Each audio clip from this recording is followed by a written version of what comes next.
You ever catch yourself doing something strange, like eating straight out of the peanut butter jar, or talking to the TV like it's a real person, and then pause and go, wait a minute, is this just what happens when you live alone for too long? Yeah, I've been there too. Living alone in your later years can be peaceful, sure, but it can also play tricks on you. Little habits sneak in, the house gets quiet, and before you know it, you're wearing the same pair of socks 3 days in a row just because no one's around to stop you. In today's video, I want to talk to you like an old friend about the subtle things you should avoid when you're living solo in your 60s, 70s, and beyond. Not the obvious stuff. I'm talking about the real traps, the ones that sneak into your daily life and slowly shrink your joy. So if you've ever felt like your world's getting a little too small, this one's for you. Number 1. Avoid making every meal a solo chore.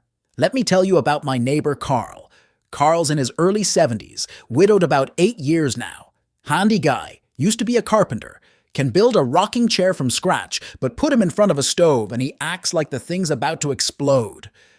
After his wife passed, he kind of gave up on meals. Told me once, "What's the point of cooking a full dinner when it's just me?" So his diet started revolving around crackers, peanut butter, and whatever he could grab without effort. You'd think he was training for life in a bunker. One day I dropped by and caught him spooning cold soup straight out of the can, not even heating it up. I raised an eyebrow and he shrugged and said, "It's not bad once your tongue goes numb." We laughed, but truth be told, that kind of eating, it wears on a person. You stop looking forward to meals, and then suddenly, a big part of your daily rhythm disappears. Meals aren't just about calories. They're tiny rituals, comforts. They remind you that you're still living, not just existing. I once asked Carl to come over and help me with some shelves, and afterward I surprised him with a simple lunch, homemade grilled cheese, tomato soup, and a cold beer. Nothing fancy. But I'll never forget how he paused, looked down at the plate and said, "Man, this feels like something again." That's the thing. Even if it's just you, make it something. Use a real plate. Sit down. Throw a cloth napkin on your lap like you're royalty, even if your kingdom is just your kitchen. Play some music. Light a candle. Heck, talk to your meal if it helps. Tell that grilled cheese how fine it looks. And maybe once in a while, invite someone over. Or cook like you're expecting company, even if the only one joining you is the cat. Because when food becomes joy again, even in small ways, so does life. 2. Avoid falling into the TV is my roommate trap. Now, don't get me wrong. I'm not anti-TV. I've got a deep, unhealthy love for old westerns. I swear, if I see Clint Eastwood squint one more time, I might start wearing a poncho around the house. There's comfort in the background noise, the familiar characters, the predictable endings. It fills the space. But here's where it gets tricky. There was a week, right after a rough patch, when I left the TV on from sunrise to bedtime. I told myself it was just background noise. But in truth, I was avoiding the silence, avoiding myself. It was easier to let the voices from the screen fill the room than to sit in the quiet and ask, what do I actually want to do today? I remember reading a comment from a fellow named Bill. He wrote, "The TV used to be entertainment. Now it's my roommate. We don't talk, but we never leave each other's side." And man, did that hit. Because when you live alone, the TV starts acting like company, but passive company. It doesn't ask you to move, to think, to live. You just sit and time rolls by. You don't even realize you've been watching commercials for arthritis cream for 4 hours until the sun sets. So I made a change. I turned watching TV into an event. Instead of flipping it on the moment I woke up, I saved it. I do my little morning routine. Coffee, a walk, some stretching, maybe even a crossword. And then, if I really wanted to watch something, I chose something intentional. A film, a series I cared about. And I turned it off when it ended. The silence afterward? It was a little jarring at first, but then I noticed something. I started humming more, reading more, even calling folks I hadn't spoken to in ages. The space the TV used to fill, was now mine again. It's not about cutting the cord. It's about cutting the dependence, because you're still the main character in your story, not a background extra on somebody else's screen. 3. Avoid letting the front door become a wall.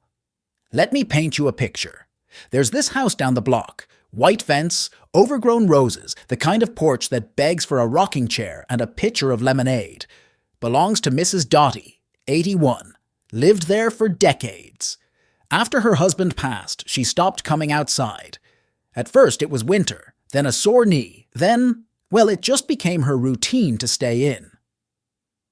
Her daughter installed grocery deliveries. Her meds came in the mail. A nice fella from church even put a lockbox outside for her keys. She didn't need to open the door anymore. Weeks turned into months. Dottie once joked, "If it wasn't for the mailman, I wouldn't know the world still spins." And I understood. It's not just about going out. It's about the symbolism of the front door. When you stop using it, when you stop looking out into the world, it starts to feel like the world has moved on without you. But here's where the story turns. One spring morning, Dottie told me she opened her front door just to let in some air. A little hesitant, she stepped out barefoot onto the porch. The sun hit her face. The breeze ruffled her thinning hair. And a neighbor's kid rode by on a bike and yelled, "Hi, Miss Dottie!" She smiled for the first time in weeks. Now she opens the door every morning, not always to leave, sometimes just to breathe. And me? I started doing the same. Even if I'm not going anywhere, I crack that door open. I say hello to the trees. I nod at the clouds. I remind the world and myself that I'm still in it. Because when the front door becomes a wall, it shuts out more than wind and strangers. It shuts out wonder. So open it, even just a crack. Let the day in. Who knows? The breeze might carry something good your way. 4. Avoid saying, "I'm too old for that." There's a man I met online named Eugene. He's 78, lives in New Mexico, and last year he took up paddleboarding. Paddleboarding. Now that sounds like a punchline to a joke, doesn't it? But Eugene, who proudly calls himself creaky but curious, saw some folks paddling at a nearby lake, and something in him lit up. He said it looked peaceful, like walking on water without needing a miracle. Of course, the first few times, he fell off, lost his sunglasses, swallowed enough lake water to water a cactus garden. But he kept going back. And do you know why? Because he wanted to feel something new. He told me, "I figured I'm old enough to stop caring about what people think and young enough to give it a try." That line hit me like a freight train. Because here's the thing. We say, "I'm too old," like it's a fact. But really, it's a fence. A self-built boundary that keeps us safe. And stuck. I remember a woman who joined a salsa class at 74 because her hips weren't done yet. And why should they be? As long as there's rhythm in your bones and mischief in your mind, you're not done either. The truth is, most people who say, "I'm too old," aren't talking about physical ability. They're talking about fear. Fear of looking silly, of being the oldest one in the room, of failing. But friend, failing at something new beats succeeding at doing nothing any day. Don't age into avoidance. Age into adventure. Even if your version of paddleboarding is just learning to paint sunflowers or taking an online class about pirate history. Yes, that's a real thing, I checked. The point is this: you're not too old. You're just waiting to surprise yourself. 5. Avoid turning your bedroom into your universe. All right, here's where I have to confess. I did this one. After I retired, I slowly migrated into my bedroom like a bear preparing for hibernation. It started with moving the TV in, then my favorite chair, then snacks, books, even the remote for the ceiling fan. My living room started to collect dust, and my dining table became an art piece for the cat to sleep on. At some point, I looked around and realized I wasn't living in my house. I was camping in one corner of it. And that's the trap, isn't it? When you live alone, especially in older age, your world can quietly shrink without you noticing. You stay where it's most comfortable, where the light switch is close, where your charger's already plugged in. Before you know it, you're spending 90% of your time in one room, and the rest of your home becomes a storage museum. Now, I'm not saying you need to march around like a cruise director every morning. But your home? It's meant to be lived in. All of it. It reflects your life. So I started doing little things. Coffee in the kitchen, even if it's just for 5 minutes. Reading in the armchair by the window instead of under the covers. I started eating dinner at the dining table again, even if it was just soup and toast. I put on music while I folded laundry in the guest room. Bit by bit, I moved back in. Because here's the truth. Your space affects your spirit. And if you let your world shrink to 4 walls and a bed, your energy shrinks right along with it. Make your bedroom your resting place, not your entire world. And maybe leave the snacks in the kitchen, unless they're Oreos. I'm not a monster. 6. Avoid thinking routine equals boredom. Let's talk about routines. They get a bad rap. People act like routines are what slowly kill off your spark. Ugh, same old routine, they say, as if doing something every day means you're stuck. But I'm here to tell you, routines are not the enemy. They're the rhythm. You know who taught me that? My Uncle Raymond. Old army man, tough as leather, but had the soul of a poet. Every single morning for 40 years, he'd wake up at 6:15 sharp, brushed his teeth, made coffee, sat by the window and watched the birds for exactly 10 minutes. When I asked him why, he said, "Because the world can fall apart around me, but I can always count on the birds and the coffee. That's my anchor." And that's the magic of routine. It's not just about what you do, it's about how you ground yourself when the rest of life feels unpredictable. A woman left a comment I loved. She said, "Every night I wash my favorite teacup, even if I didn't use it that day, just so it's clean for tomorrow. It's my way of saying I'll be here." That gave me chills. So no, routine isn't boring. It's sacred. It's what holds your day together when no one else is watching. And if it starts to feel stale, add a twist. Change the flavor of your tea. Dance during your vacuuming session. Try writing your grocery list with your non-dominant hand. You'll feel like a rebellious 10-year-old again. Routines don't kill joy. They make room for it. They say, "I've been here before, and I'll be here again." 7. Avoid ignoring your reflection. I know this might sound a little silly at first glance, but hear me out. There's something that happens when you stop looking in the mirror. And I don't mean those quick glances when you're brushing your teeth or adjusting your glasses. I mean really looking, like the way you used to when you cared about how you showed up in the world. When you gave yourself that nod in the mirror before stepping outside, like, "All right, let's go do this." I remember a gentleman named Arnie from a seniors group I used to visit. He was 81, still wore suspenders, and had a mustache that looked like it had been styled in 1956 and refused to change with the times. Arnie told me something once that I never forgot. He said, "The day I stopped looking in the mirror was the day I started disappearing." At first, I didn't quite get it, but then I saw what he meant. He had stopped shaving regularly. His clothes didn't quite fit like they used to. And the sparkle he used to carry in his eyes? It dimmed a little. And it wasn't because of age. It was because he didn't see himself anymore. It's easy to let that happen when you live alone. Who's there to impress? Who cares if you wear the same old sweatpants every day? But here's the truth. You should care. Because looking at your reflection isn't about vanity. It's about dignity. It's about saying, "I still matter. I'm still here." So throw on that old flannel that fits just right, or the earrings that make you feel a little mischievous. Comb your hair like you're heading out on a date, even if it's just with a crossword puzzle and your recliner. And when you pass that mirror, don't look away. Give yourself a little smile, maybe even a wink.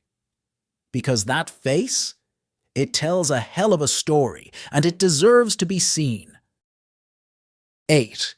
Avoid becoming the invisible neighbor.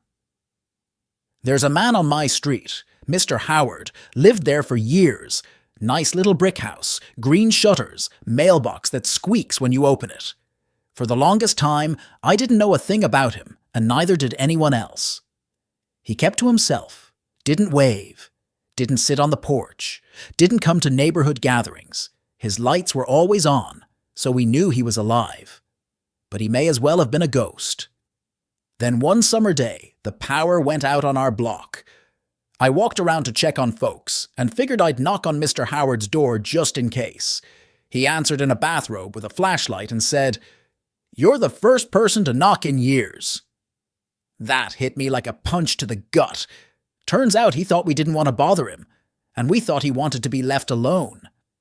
So there we all were, neighbors for a decade, living side by side but completely disconnected. If you live alone, it's easy to start fading into the background.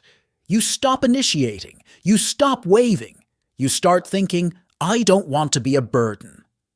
And slowly but surely, your presence becomes a shadow. But let me tell you, every neighborhood needs its elders. Every street needs its story keepers. You don't need to be best friends with everyone on the block, but a wave, a smile, a quick chat with the mailman. That's all it takes to stay visible, to be known, to matter in your little corner of the world. One small hello can be the start of someone remembering you exist and that you always have. 9. Avoid turning memories into a museum. Now this one's tender. I once visited a woman named Maureen, whose home felt like a time capsule. Every shelf, every wall, every table had something from the past. Wedding photos in frames just starting to fade. Baby shoes in glass cases. Letters yellowed with age. It was beautiful, but it was also heavy, like the whole house was holding its breath. She showed me a room she hadn't entered in 2 years. "It was my husband's office," she said. "I just leave it the way he left it." There were his glasses on the desk, an old jacket hanging on the back of the chair. It felt like he might walk back in at any moment, but he wouldn't. And she knew that. She looked around and said, "I think I made this house into a shrine instead of a home." Now don't get me wrong, memories are sacred. Your history is a treasure chest. But when you turn your entire living space into a museum, you stop living in it. You start tiptoeing around your own story. I gently asked Maureen what she'd do if she could have that room back. She thought about it, smiled, and said, "Maybe I'd turn it into a painting studio. I used to love watercolor." And so, slowly, piece by piece, she started changing it. Kept his favorite book, his watch, a few photos, but the rest she donated or packed away. She made space for something new, without dishonoring what had come before. Because memories don't ask you to freeze time. They ask you to carry them forward. Keep the keepsakes. Hold the love. But don't stop your own story to preserve someone else's ending. There's more life to be lived yet. Make room for it. 10. Avoid thinking you've finished growing. Here's the biggest myth they sell us after 60. That the adventure's over. That everything from here on out is just maintenance. Well, I call bull on that. I knew a man named Clarence who took up French at 82 because he wanted to surprise his daughter-in-law at Christmas. Didn't get every word right, but the look on her face when he toasted her in her native tongue, worth every awkward lesson. And there was Eileen, who picked up an iPad at 77 and started drawing digital cartoons. She had never held a stylus before. Said it made her feel like a kid with a new box of crayons. Growing isn't reserved for the young, it's reserved for the willing. The older you get, the more you realize that growth isn't about big, flashy transformations. It's about learning new ways to be curious, new ways to laugh, new ways to show up for yourself. When you think you've finished growing, you stop looking forward. You start watching the clock. But when you believe, even just a little, that there's still some spark left in your soul, you become a living, breathing contradiction. An elder who's still evolving. And that, my friend, is a beautiful, defiant kind of magic. So here's the truth, my friend. Living alone doesn't mean living less, but you've got to stay sharp. Keep showing up for yourself. Keep making your meals an occasion. Keep opening that front door like the world still got something to offer you, because it does. Don't let your reflection fade. Don't let your memories turn into a museum. And for heaven's sake, don't ever think you've stopped growing. You're still in the game, still needed, still capable of surprising even yourself. If this video gave you a little nudge, a little laugh, or even made you rethink something about your day, go ahead and give it a like. And if you know someone who might need to hear this, send it their way. You never know who needs the reminder. And hey, don't forget to subscribe. We've got more stories, more real talk, and more good company coming your way. You're not alone in this, not as long as we keep talking.